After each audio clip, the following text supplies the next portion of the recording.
alguien que tuviera Parkinson, que le decía a ver si y alcanzó a ver el tratamiento, ¿no? Sí, levodopa. Ya tomando levodopa, ya ve. ¿Cuál es la estrategia? ¿Cuál es la estrategia que sirve? ¿O por qué le dan levodopa? ¿Se fijan?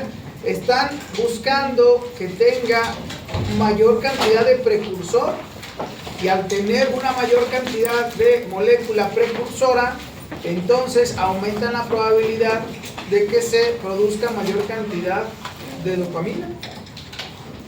¿Por qué a veces el tratamiento podría no funcionar? Bueno, pues una de las razones podría ser porque a lo mejor la bronca no está en el precursor, sino está en la enzima. No hay suficiente enzima. Pues ¿cómo se produce entonces? ¿Cómo se produce entonces dopamina? ¿Sí? Si no hay descarboxilasa.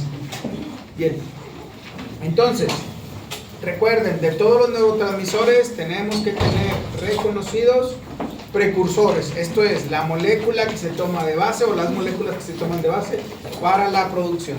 Y en este caso pues partimos desde, acá está, desde tirosina. La tirosina, recuerden, es un producto, es una molécula que en su mayoría se elabora a nivel de la glándula tiroides, una de las glándulas de secreción interna. Y dicen, bueno, y a ver, ¿y por qué no meten que haya mayor cantidad de tirosina? ¿Por qué no se da mayor cantidad de tirosina? Bueno, una de las broncas podría ser es que al aumentar la producción o al estimular la producción de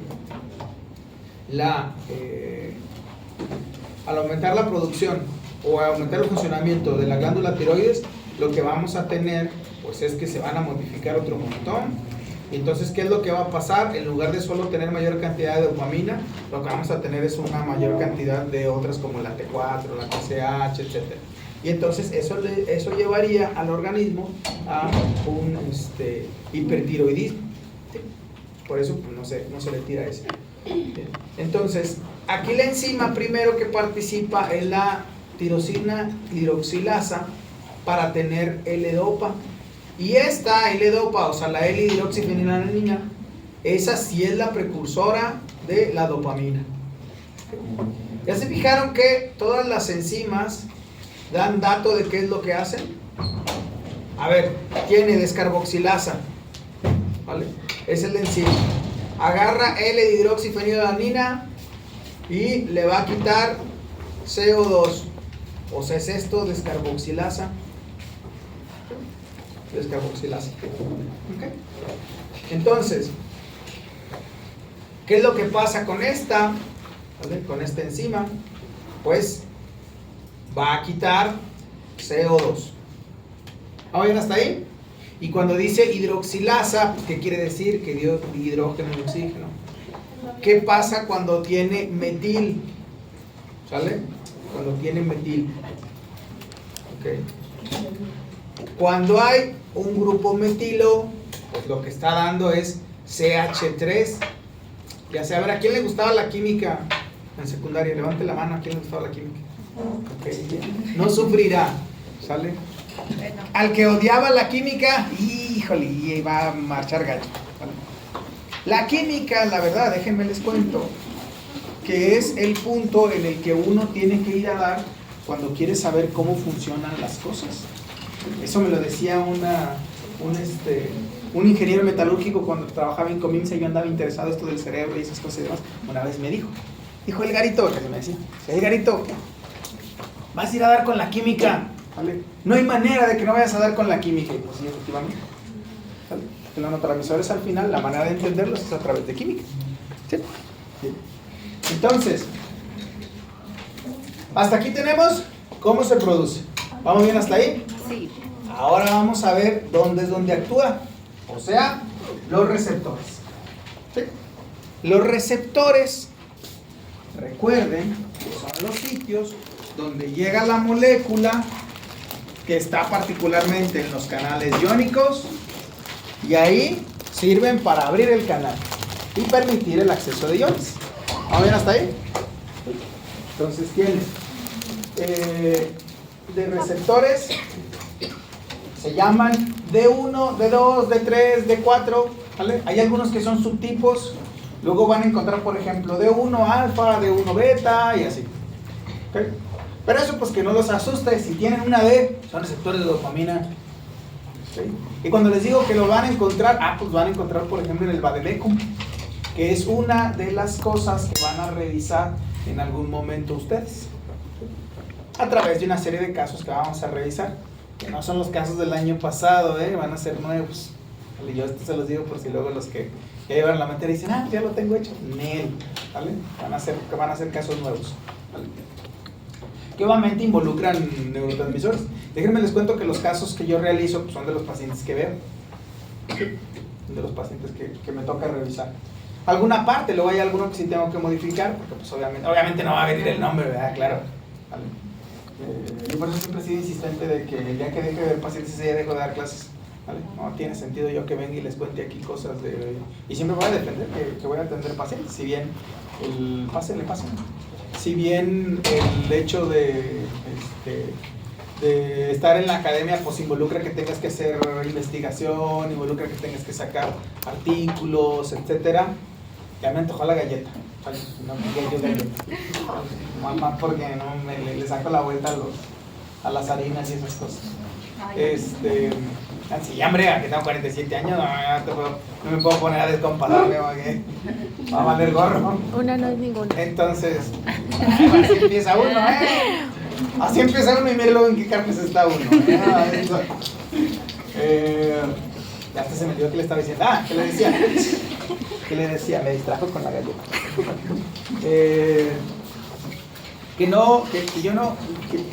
Que aún y cuando uno tiene que hacer esas cosas de investigación y demás, publicación y demás desarrollo, siempre estaré buscando ver pacientes. Porque es de los que luego yo les puedo contar. O sea, si le cuento de alguien que involucra este tipo de receptores o este neurotransmisor, pues obviamente, ¿vale? Porque me toca verlo.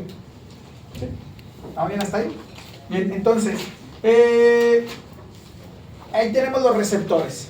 ¿Okay? Ahora vamos a platicar de las zonas representativas. La verdad es que la dopamina, hay una gran cantidad en corteza de lo que se llaman las vías dopaminérgicas, pero en particular, vamos a identificar el núcleo caudado como una zona representativa, sobre todo de los receptores D2, sobre todo de esos.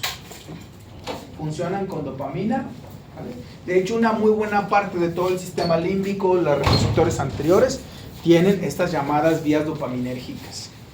Ya saben, la dopamina es un neurotransmisor, es una palabra que de cierto modo ustedes lo habrán escuchado ya en otro contexto.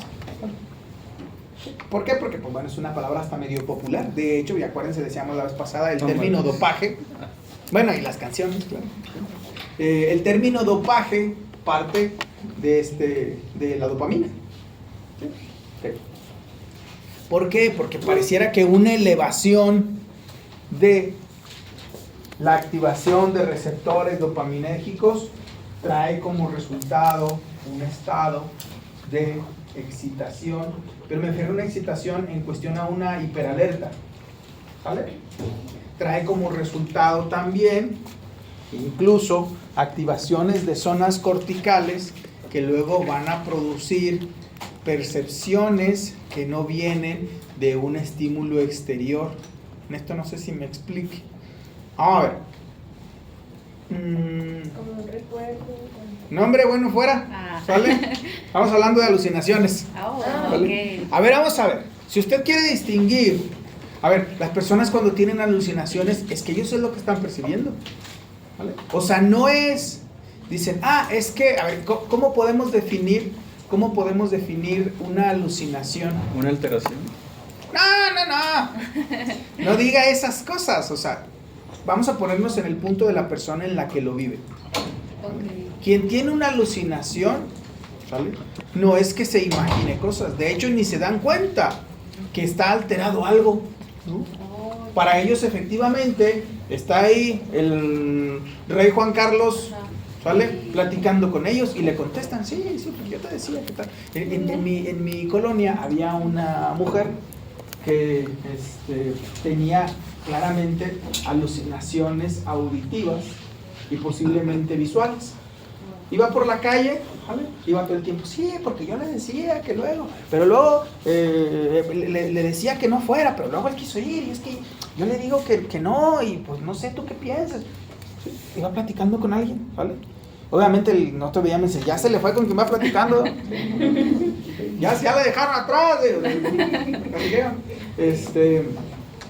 pero obviamente ella seguramente dentro, ¿vale?, de lo que ella iba platicando, le iban respondiendo. Ay. ¿Vale? Para poder diferenciar las alucinaciones, ¿vale? Para poder diferenciar las alucinaciones, el punto clave es que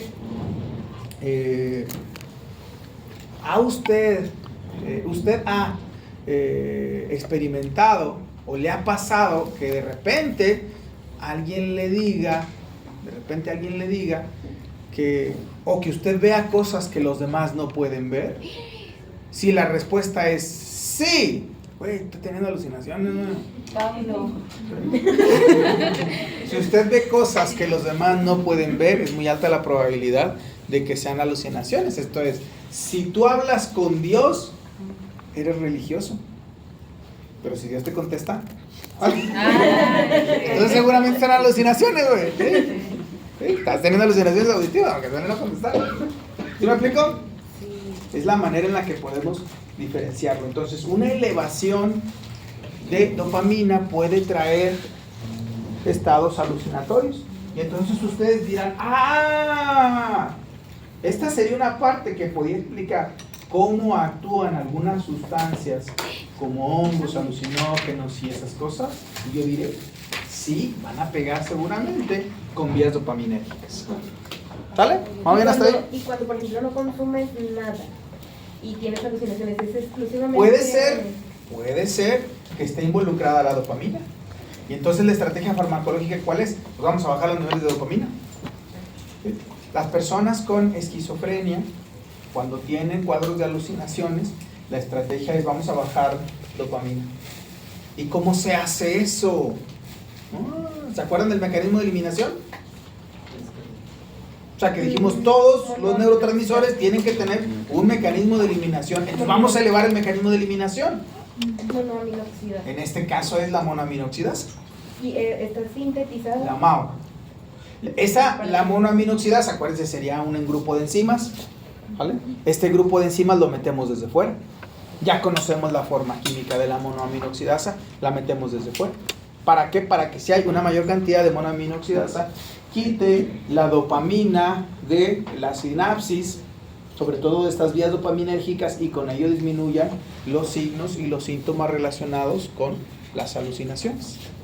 Profe, y cuando alguien tiene fiebre que se le eleva la temperatura también. Bueno, ese es otro tipo, incluso pueden venir hasta convulsiones, y esos son por vasopresina, ¿vale? Dentro de toda la respuesta que tiene el sistema para poder controlar y autorregularse, pues van a afectarse todo el montón de las sustancias. Entonces, eso puede hacer también que se eleven niveles dopaminérgicos. ¿Qué onda? Voy a ventanear un poquito, pero tengo una duda. Ajá. A mí me llegó a pasar que, por ejemplo, yo chiquita me asustaba mucho, pero llegaba un punto en el que como que se me iba la onda y empezaba a ver cosas, o sea,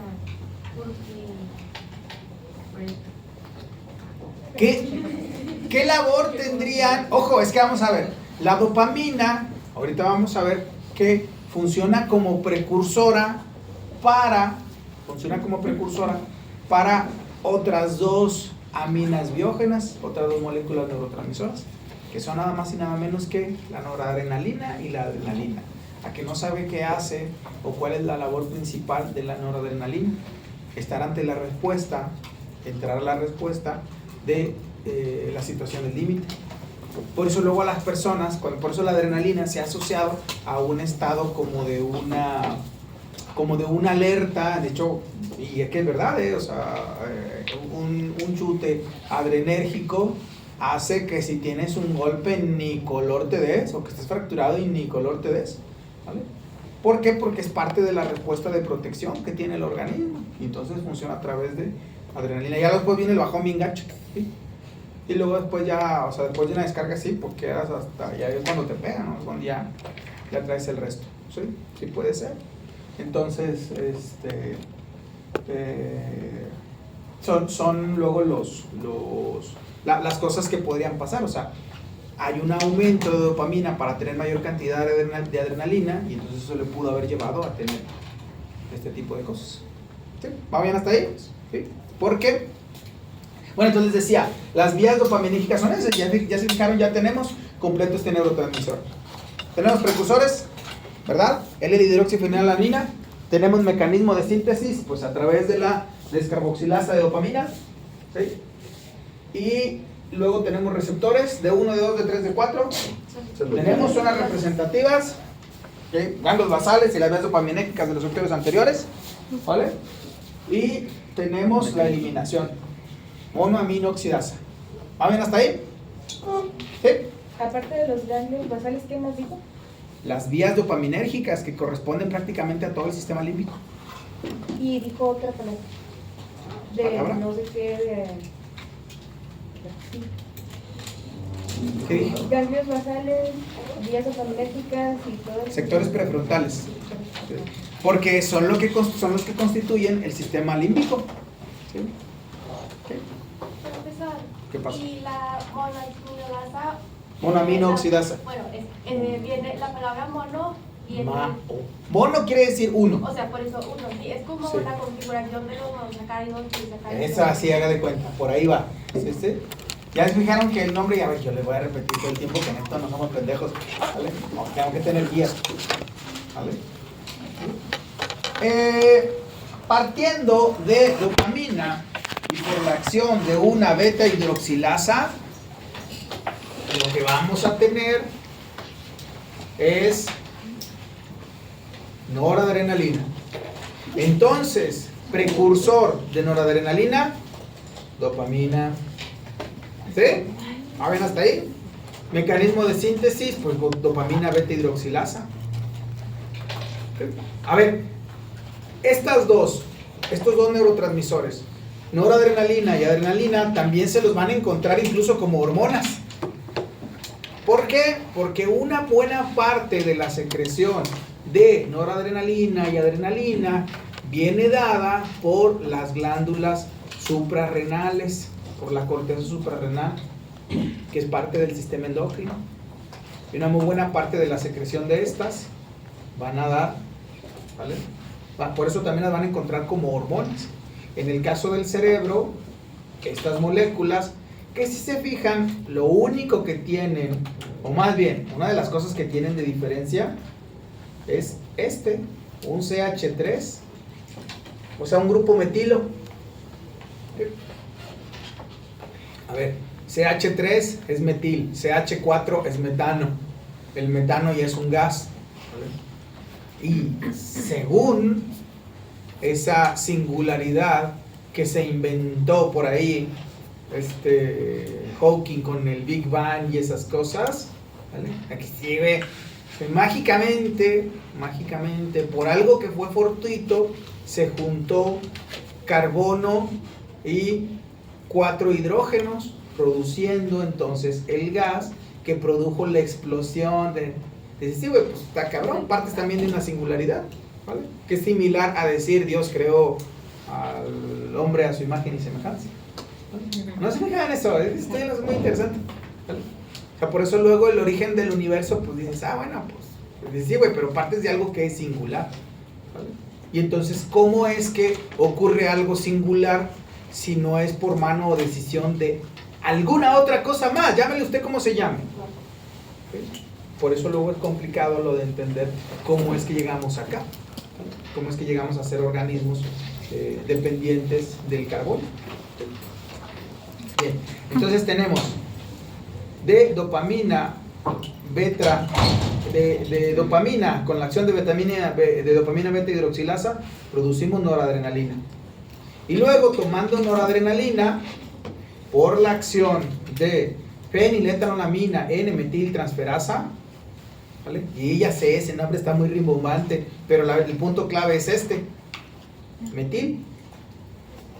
Porque lo que va a hacer es dar este grupo metil, o sea, este CH3, que es la diferencia entre noradrenalina y adrenalina. Ya saben, la adrenalina también es muy popular. Yo creo que es más popular, fue primero popular la adrenalina que la dopamina.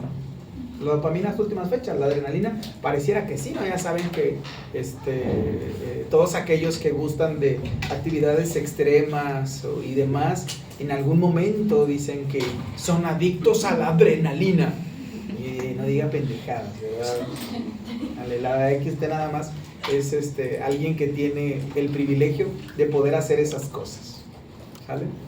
Digo, porque ya gratis el peligro, pareciera que todos lo vivimos evitando, ¿no? Bien. Estos dos neurotransmisores van a ser claves para el sistema nervioso autónomo, ¿ok? Para el sistema nervioso autónomo. Un aumento del ritmo cardíaco involucra a estos dos, el aumento y la disminución. Pareciera que los receptores, que aquí se llaman alfa y beta, ¿vale? Alfa y beta, pueden estar ocupados tanto por noradrenalina como por adrenalina, teniendo efectos, algunos bloqueantes, algunos más, pero al final es un efecto contra de ese mismo canal, ¿vale? O de ese mismo receptor. Entonces, a ver, si conocen a alguien que tiene cuestiones cardíacas, puede ser que en algún momento el médico se plantee dar un grupo de los que les llaman beta bloqueantes, o se refieren a estos receptores, se refieren a un grupo de receptores. ¿Sí me explicó? Okay. Cuando alguien entra en una parada cardíaca, lo que van a zumbarle es atropina. La atropina va a emular la acción de la adrenalina. ¿Sí? ¿Vamos bien hasta ahí? Okay. Igual, el mecanismo de eliminación es el mismo, monoaminoxidasa. Comparte el mecanismo de eliminación tanto, ¿sale?, dopamina como noradrenalina y adrenalina. ¿Vamos bien hasta ahí? Entonces, si a ustedes les preguntan, bueno, ¿y cuáles son las zonas representativas? ¿Cuáles son zonas representativas? ¿O qué acción representativa tienen estos dos neurotransmisores? ¿Qué acción específica tienen? Observable para el organismo, pues nos tenemos que ir al sistema nervioso autónomo. Esto es la rama simpática y parasimpática. ¿Vamos bien hasta ahí? Bien. Vamos a platicar ahora de un neurotransmisor. Bueno, aquí vienen dos, pero vamos a platicar primero en específico de este que también es en la actualidad muy popular, la serotonina. ¿Vale? 5-hidroxitriptamina es el nombre de la molécula. ¿Sí? La serotonina va a tomar como... Vamos a ver qué tan buenos son para las apuestas. Okay, bien. Gracias. ¿Quién diría? Nada más viendo esto, sin consultar, sin irse al otro lado ni nada. ¿Cuál pensarían ustedes que podría ser precursor de serotonina? Uy, ¡Eso justo! ¿qué? El triptófano. ¿Vale? ¿Por qué triptófano? Porque si aquí tiene una hidroxilasa, tomando la lógica de estos anteriores, por ejemplo, de dopamina, beta hidroxilasa, ¿ya vieron? Dopamina, beta hidroxilasa. Si toma esa lógica, entonces si tiene aquí un triptófano hidroxilasa, sí, efectivamente. Precursor de la serotonina es el triptófano. ¿Okay? Por la acción de una hidroxilasa, ¿vale?, es que se convierte en 5-hidroxitriptamina. ¿Ok? La serotonina actualmente es muy popular porque se asocia a el estado anímico, y cada vez que usted se encuentre a alguien que habla de la depresión, en algún punto va a dar con la serotonina. Y va a decir, es que hay que elevar los niveles de serotonina. Y yo diré, si fuera tan sencillo, tendríamos la bronca resuelta. ¿Vale? Porque a algunas personas no les va a funcionar serotonina.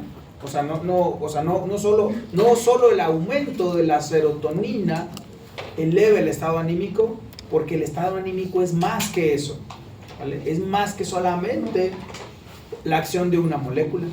Sí participa, pues sí participa.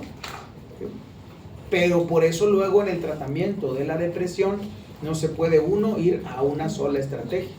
Lo que parece que funciona más es el tratamiento combinado. Esto es el trabajo psicoterapéutico con la molécula. Porque efectivamente alguien en un estado depresivo o en un episodio depresivo, ¿vale? Es que ni ganas de bañarse, ni ganas de levantarse, ni ganas de hacer cualquier otra cosa. Es más, ni ganas de pensar. ¿Está bien? Por eso luego dicen, en el punto más bajo del episodio depresivo suele no estar activa la ideación suicida. En la parte más baja, ¿no? Porque ni siquiera hasta eso lo tiene así, hombre, hasta eso me da que no quiero, ¿vale? Hasta ni quiero eso, ¿no? Siempre cuando se está no en un estado tan en el fondo, es que se aumentan la ideación suicida, ¿vale? Y ojo, el suicidio como tal, si bien hay una mayor probabilidad de que en un episodio depresivo se venga la ideación suicida o el deseo de morir, que ojo, eso hay diferencia, que vamos todos en una misma línea. Todos sabemos que nos vamos a morir, ¿verdad? Una cosa es me quiero morir y otra cosa es me voy a morir. Muy diferente, ¿sale? Y de hecho es muy diferente hasta como decía mi abuelo, ¿no? Mi abuelo murió de 90 y tantos años, pero luego ya en las últimas partes de su vida nos daba mucha risa que decía, y nos daba risa porque no era alguien que tuviera una enfermedad mayor, ¿no? O sea, era alguien que solamente tenía años, eso era lo único que tenía, es que el abuelo tiene el abuelo, pues no más años, ¿vale? Luego batallaba yo un poco para mover sus brazos, nunca supimos si era algo articulatorio, ni esas cosas, ni demás, pero luego decía que él se despertaba, dice, me despierta en la mañana, y digo, ay, otra vez amanecí. Otra vez amanecí. Entonces ya, bueno, hasta que un día, pues ya ahora sí se durmió, ¿vale? Y no está mal, y al siguiente día sí ya no despertó. Yo creo que se había dicho, ¡a huevo, ya no desperté! Ahí nos vemos, ya aquí, quédense, ¿vale? Pero era como que también la forma y nosotros no decíamos, claro, porque él no hacía cosa alguna para morirse. O sea, él pues, se levantaba, si bien decía, ay, otra vez amanecí, pero no era que se quisiera morir, sino que él decía, ya estoy en el tiempo en el que ya cumplí mi ciclo, ¿no? O sea, ya no estoy haciendo aquí nada de provecho. Él se levantaba, desayunaba y esas cosas y demás, y hacía su rutina normal durante el día. Y sí, efectivamente, pues luego ya un día se durmió y era así ya durante la noche, sí, ya en la mañana ya no despertó y esas cosas, y supongo que ya. Y bueno, ya estábamos todos avisados que ya andaba también un poquillo más complicado. Pero la habían ido a revisar y esas cosas, y dijeron, no, pues es que ya su corazón ya va muy lento. ¿Vale? Ya está en una arritmia, o sea, ya no tarda en venir una parada cardíaca. Y así fue como le pasó. Bien. Pero eso es muy diferente a decir, voy a hacer tal cosa para morirme, ¿vale? Ojo con eso, a los que les vaya a interesar el tema del suicidio. Hay aquí en la facultad bastantes trabajos relacionados con eso, ¿vale? Y se van a dar cuenta que no es tan simple como a veces lo quieren, como a veces se quiere manejar. O sea, no es algo que dependa de un solo factor, ¿vale? Y no siempre, si bien la asociación de estados depresivos, no todos los suicidas, ¿vale? No todos los suicidas están en depresión. No, a veces es por niveles. Eso no había directo. No sé, ¿sale? La verdad es que bueno, si eso fuera, entonces se arreglaba metiéndole más serotonina y tampoco se arregla así. Entonces sí, no pareciera que va a ser más bien algo de tipo multifactorial. ¿Sí? Bien, el tipo de receptores son, se llaman 5-HT, por 5-hidroxitriptamina. ¿vale? También son específicos de eso, o sea, no pareciera que hay otra molécula que los active. En cuanto a su mecanismo de eliminación, lo que ocurrió es que durante mucho tiempo, la serotonina tardó en entrar, ¿vale? Para reconocerse como neurotransmisor, porque el mecanismo de eliminación no es que quede del todo claro, ¿vale? No es que quede de todo claro. Sí, pareciera que lo único que hace el sistema es hacer una recaptura de la serotonina. Una recaptura para luego regresarla al interior. Y esta recaptura, bien, así como que a todas, así como tenemos, por ejemplo, el mecanismo de eliminación a la degradación de la hendidura sináptica, viene, por ejemplo, a través de la monoaminoxidasa, o en el caso de la acetilcolina, la acetilcolinesterasa, en este caso, pues bien así como que no queda cuál es la enzima, pero sabemos que ocurre una recaptura, un mecanismo de recaptura, ¿vale? Entonces van a encontrar ustedes seguramente cuando revisemos el vademecum, ¿vale? Que hay una cantidad de, hay un grupo de moléculas que van a inhibir la recaptura de serotonina y se les llama inhibidores selectivos de la recaptura de serotonina. Y con eso hay una mayor cantidad de serotonina circulante. Y con eso los receptores de serotonina, 5-HT, del 1 al 4, también con algunos subtipos y también algunos hasta 5 y 6 van a encontrar, ¿vale? Eso es común ponerlo, ¿vale? Que van a ser activados por esa serotonina que ahora hay en mayor cantidad. ¿Sí? Les digo, estamos en la parte más pequeña, pero acuérdense que en el estudio sobre todo del sistema nervioso central y demás, nos ocurre como al niño que tiene el juguete, lo desbaratas para ver cómo es y luego cuando lo armas ya no te queda lo mismo, ¿vale? O ya te sobraron piezas o ya te faltaron más, ya no supiste dónde iba una y esto, así nos pasa. Por eso el reduccionismo biológico, si bien es una forma de utilizar, de estudiar, ¿vale? Sistemas, ¿vale? No es el que nos dé los mejores dividendos. O sea, no lo podemos dejar fuera. Por eso quizás a últimas fechas es que a lo mejor en los últimos 10 años hay una mayor apertura a incluir incluso variables sociales o incluso hasta variables culturales dentro de todo esto. ¿Sí? Ya no nos peleamos tanto con los psicólogos sociales. Antes nos peleábamos mucho con los psicólogos sociales. Yo tenía un compañero en el último sitio donde viví cuando hice la maestría, que él hacía una maestría en psicología social y chocábamos mucho. Chocábamos un montón. Bueno, y aparte por otras cosas, ¿no? Aparte sí por otras cosas, yo creo que sí había cosas que veíamos muy diferentes. Pero en cuanto luego entraba en estos temas y luego teníamos un compañero que él hacía doctorado en algo de psicología social, pues ya hacía la maestría en neuropsicología, y teníamos un compañero, un salvadoreño, que hacía un doctorado en literatura.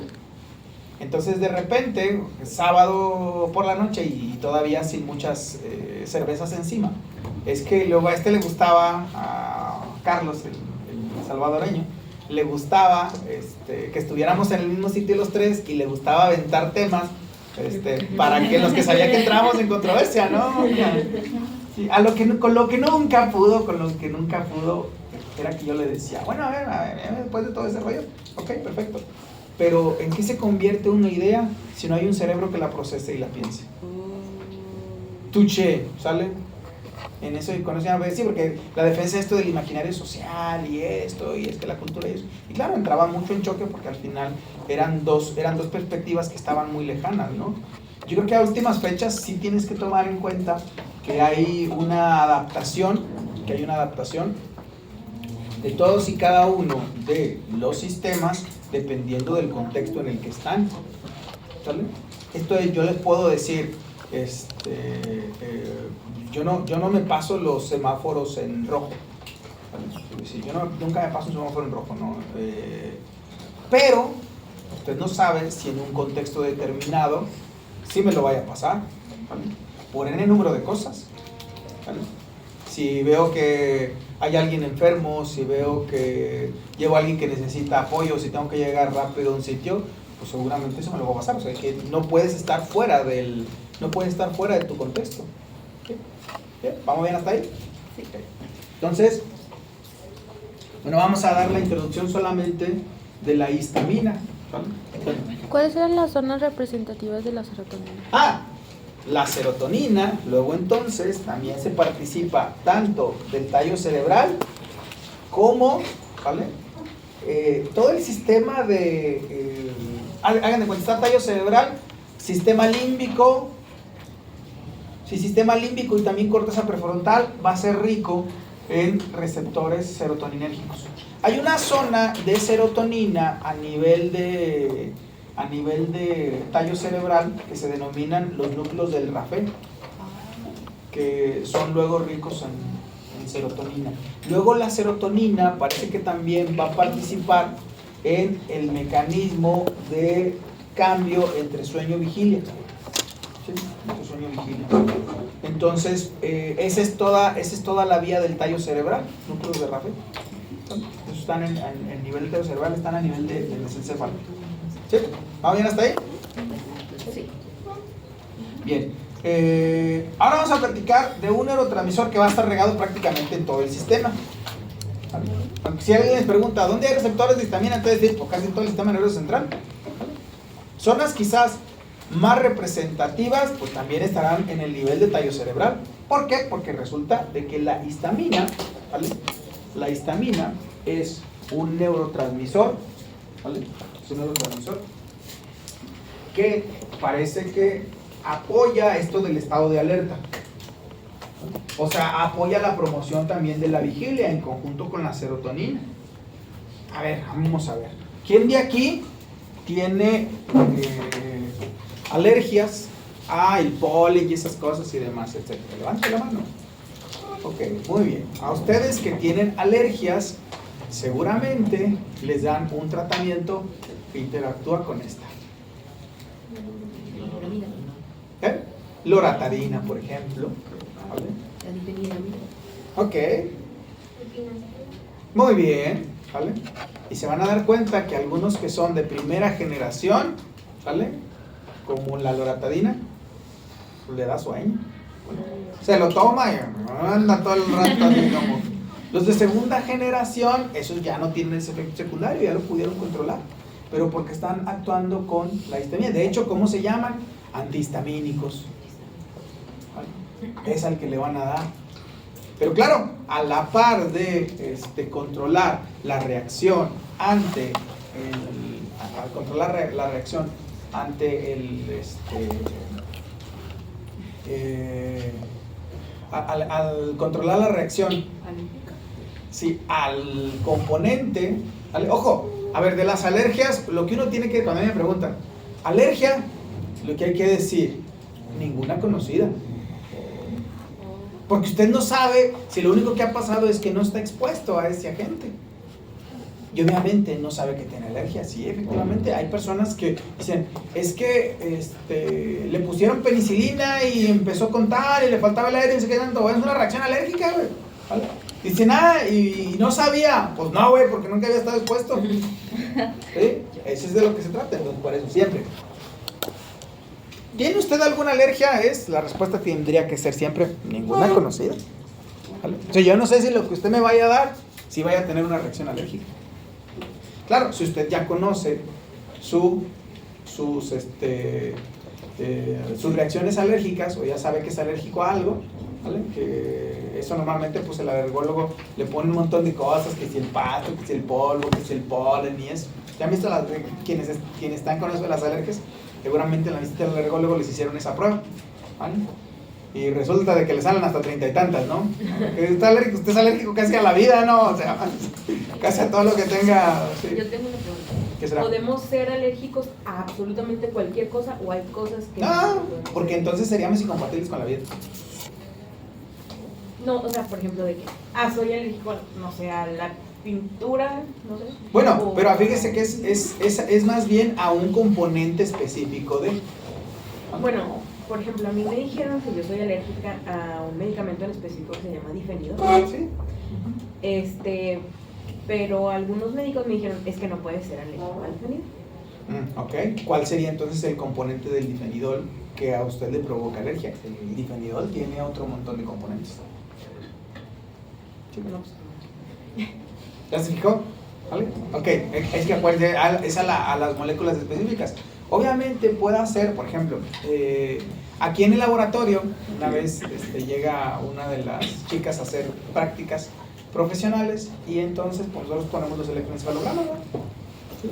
Y entonces, pues el primer electroencefalograma, sí que tenemos que utilizar el gel abrasivo y no sé qué tanto, no sé qué.